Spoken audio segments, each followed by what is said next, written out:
Students, last lecture में हमने किया था कैसे हम किन्हीं दो मैट्रिक्स की मल्टीप्लाई करेंगे। नेक्स्ट आज जो है उसी से रिलेटेड हम कुछ एग्जांपल्स करेंगे। If f x is equal to x square minus 4x plus 1 then find f of a when a is equal to this. हमें क्या करना है, हमें इसकी वैल्यू निकालनी है अगर हमें ए मैट्रिक्स गिवन है। तो हमारे पास क्या है, एफ एक्स की वैल्यू है। हम क्या करेंगे, यहाँ x की जगह a पुट कर देते हैं क्योंकि हमें एफ ए चाहिए। तो हमने क्या किया, x की जगह a पुट किया, यहाँ भी x की जगह a पुट किया, यहाँ भी x की जगह a पुट किया। अब x तो एक वेरिएबल था और a हमारा क्या है, मैट्रिक्स है। जब भी किसी वेरिएबल में है कांस्टेंट नंबर होगा तो उसके साथ हम यूनिट मैट्रिक्स को कंसीडर करेंगे। आई यूनिट मैट्रिक्स की डेफिनेशन मैंने आपको बताई हुई है। यूनिट मैट्रिक्स क्या होता है, जिसमें डायगोनल के एलिमेंट जो हैं वो 1 होते हैं। अब हमें इसकी वैल्यू फाइंड आउट करनी है। तो अगर किसी भी क्वेश्चन में आपके पास ए स्क्वायर आ जाए तो सबसे पहले आपको ए स्क्वायर का मतलब पता होना चाहिए। ए स्क्वायर का मतलब ये नहीं है कि इसके सारे एलिमेंट्स के स्क्वायर कर दो, नहीं। ए स्क्वायर का मतलब है ए और ए की मल्टीप्लाई, यानी कि हमारे पास जो मैट्रिक्स ए है उसकी अगेन उसी से मल्टीप्लाई, ए मैट्रिक्स की ए मैट्रिक्स से मल्टीप्लाई करनी मैंने आपको सिखा रखी है। कैसे करते हैं पैटर्न, रो और कॉलम, रो की मल्टीप्लाई कॉलम से। तो फर्स्ट एलिमेंट की फर्स्ट से करेंगे 2 इंटू 2 प्लस 3 इंटू 1। अब सेकेंड कॉलम से करेंगे 2 इंटू 3 प्लस 3 इंटू 2। इसी तरह सिमिलरली सेकेंड रो की इन दोनों कॉलम से जब हम मल्टीप्लाई करेंगे तो 1 की 2 से प्लस 2 की 1 से, 1 की 3 से प्लस 2 की 2 से। इसे जब हम सोल्व करेंगे 2 2 जा 4, 3 1 जा 3, 2 3 जा 6, 3 2 जा 6, 1 2 जा 2, 2 1 जा 2, 1 3 जा 2 2 जा 4। इसको सोल्व करने पे हमारे पास ये मैट्रिक्स आ गई है। इट मीन ये किसकी वैल्यू आई है, ए स्क्वायर की। अब हमें ये फाइंड आउट करना है तो हमने क्या किया, ए स्क्वायर की जगह ए स्क्वायर की वैल्यू पुट की, -4 एज इट इज, ए की जगह ए मैट्रिक्स की वैल्यू पुट की, प्लस 1 एज इट इज, आई की जगह हमने यूनिट मैट्रिक्स 1 0 0 1। अब हमें क्या करना है, इसको सोल्व करना है। ये मैंने आपको पहले ही सिखाया हुआ है, इसे कैसे सोल्व करेंगे। ये हमने एज इट इज लिखा, 4 इस पूरे के साथ मल्टीप्लाई में है तो 4 को अंदर ले जाओ। जब हम 4 को अंदर लेके जाएंगे तो इसकी हर एक एलिमेंट से मल्टीप्लाई हो जाएगी। 4 2 जा 8, 4 3 जा 12, 4 1 जा 4, 4 2 जा 8।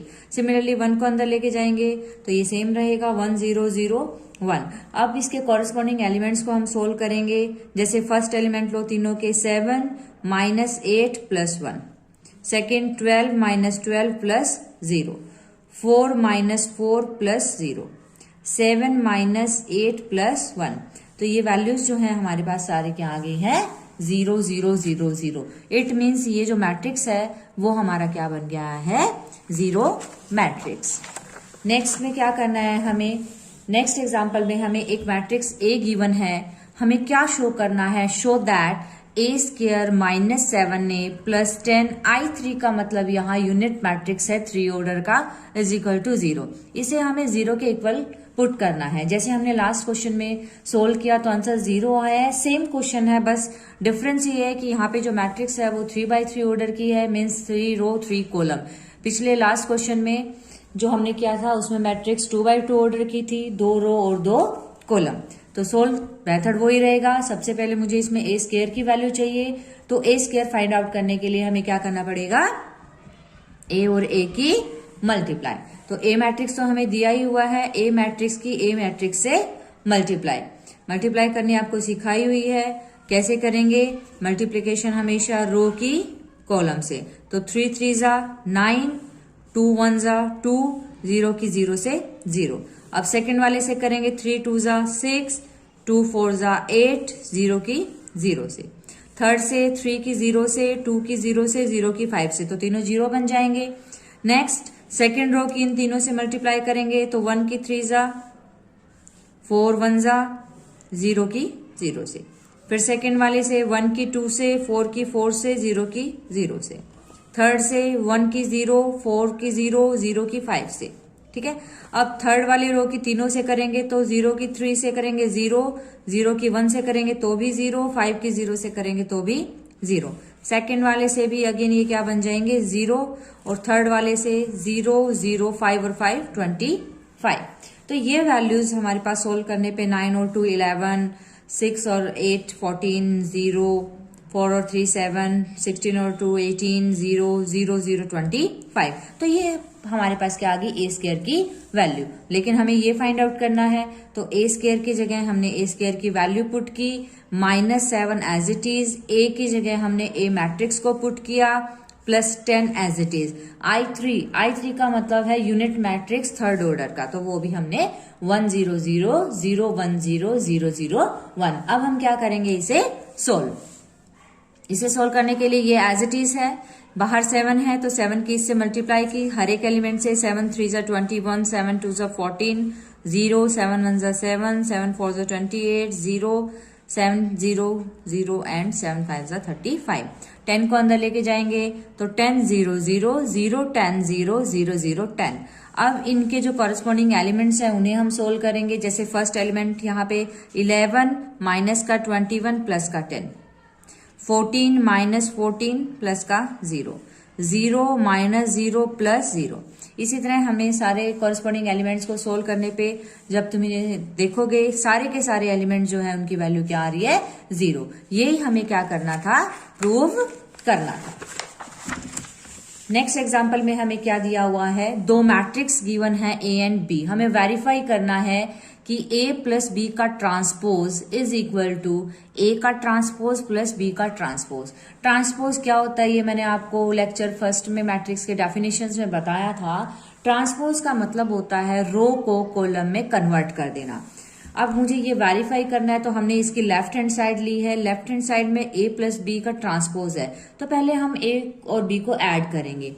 ए की जगह ए की वैल्यू प्लस बी की जगह बी की वैल्यू। अब इन दोनों मैट्रिक्स को ऐड करेंगे तो 2 माइनस 2, माइनस के 2 और माइनस के 2, माइनस के 3 प्लस का 1, माइनस के 1 और प्लस माइनस माइनस यानी कि -3। इसको सोल्व किया तो 2 माइनस 2 0, -4, -2 और -4, ये वैल्यू हमारे पास आ गई है। अब हमें क्या करना था, हमें तो a प्लस बी का ट्रांसपोज चाहिए, ये वैल्यू तो a प्लस बी की आई है, तो हम क्या करेंगे इसका ट्रांसपोज कर देंगे, यानी कि ये जो वैल्यू हमारे पास आई है इसका ट्रांसपोज। और ट्रांसपोज का मीनिंग मैंने आपको बताया है, जो रो होती है ये ऐसे लिखी हुई है 0 -4, इसको हम ऐसे लिख देंगे 0 -4। ये रो है -2 -4, इसको हम कॉलम बना देंगे -2 -4। इसी तरह राइट हैंड साइड में ए का ट्रांसपोज और बी का ट्रांसपोज है, तो ए की वैल्यू लिखी उसका ट्रांसपोज प्लस बी की वैल्यू रखी उसका ट्रांसपोज। इनका जब हम ट्रांसपोज करेंगे तो ये जो रो है वो कॉलम बन जाएगा, ये वाली रो कॉलम बन जाएगी। सिमिलरली इसमें भी ये रो है कॉलम, ये रो भी कॉलम। अब इन दोनों को ऐड करेंगे तो इसके कॉरेस्पॉन्डिंग एलिमेंट्स जब ऐड होंगे 2 -2, -3 प्लस 1, -2 -2 -1 और -3। सोल्व करेंगे 2 -2 0, -2 -4 एंड -4। अब आप देखोगे कि इसकी जो लेफ्ट हैंड साइड और राइट हैंड साइड है वो क्या आई है, इक्वल। अब ये इक्वल आ गई हैं तो इससे क्या हो गया, वेरीफाई हो गया। हमें क्या करना था, हमें इसको वेरीफाई ही करना था। नेक्स्ट में क्या करना है, हमें express the matrix as the sum of symmetric and skew symmetric matrix. हमें एक मैट्रिक्स गिवन है, इस मैट्रिक्स को हमें क्या करना है, दो पार्ट्स में ब्रेक करना है। इस तरह से ब्रेक करना है कि जो दो पार्ट बनेंगे उनमें एक पार्ट तो बनेगा सिमेट्रिक मैट्रिक्स का और एक पार्ट बनेगा स्क्यू सिमेट्रिक मैट्रिक्स का।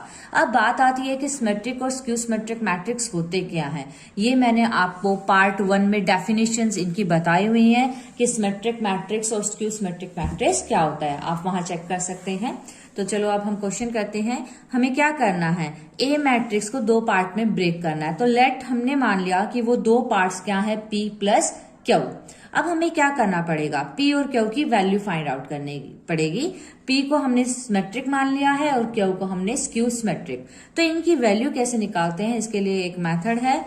P जो सिमेट्रिक पार्ट होता है उसकी वैल्यू फाइंड आउट करने के लिए हमें क्या करना होगा, 1/2 A प्लस A ट्रांसपोज, यानी कि जो मैट्रिक्स A है और उसका जो ट्रांसपोज है उन दोनों को ऐड करो और 2 से डिवाइड। हमारे पास A मैट्रिक्स गिवन है तो हमने इसका ट्रांसपोज निकाल लिया। कैसे निकालेंगे ट्रांसपोज? जो रो है उसको कॉलम बना दिया, सेकेंड रो को सेकेंड कॉलम, थर्ड रो को थर्ड कॉलम। अब हमें P की वैल्यू फाइंड आउट करनी है सिमेट्रिक मैट्रिक्स की, तो 1/2 को हमने बाहर छोड़ा, A को और A ट्रांसपोज को हमें क्या करना है, दोनों वैल्यूज को, इन दोनों वैल्यूज को ऐड करना है। ऐड करेंगे तो इसके कॉरेस्पॉन्डिंग एलिमेंट्स ऐड हो जाएंगे। -3 और -3 -6, 4 और 2 6, 2 और 8 10, 2 और 4 6, 1 1 2, 6 4 10, 8 2 10, 4 6 10, 3 3 6। बाहर 1/2 है, इट मीन्स इसके के सारे एलिमेंट्स को 2 से डिवाइड कर दो। जैसे 2 3 जा 2 3 जा 2 5 जा 10, तो हमने क्या किया, हर एक एलिमेंट को 2 से डिवाइड किया। तो ये जो पार्ट आया, ये पार्ट हमारा आएगा सिमेट्रिक मैट्रिक्स। डेफिनेशंस में जब आप देखोगे तो सिमेट्रिक की क्या डेफिनेशन थी, अगर किसी भी मैट्रिक्स का ट्रांसपोज करें और अगेन वही मैट्रिक्स बन जाए तो वो सिमेट्रिक मैट्रिक्स होता है। जैसे ये जो मैट्रिक्स आया है इसका अगर आप ट्रांसपोज करके देखोगे तो सेम यही आंसर आएगा। अब हमें कौन सा सेकंड पार्ट निकालना है, स्क्यू सिमेट्रिक।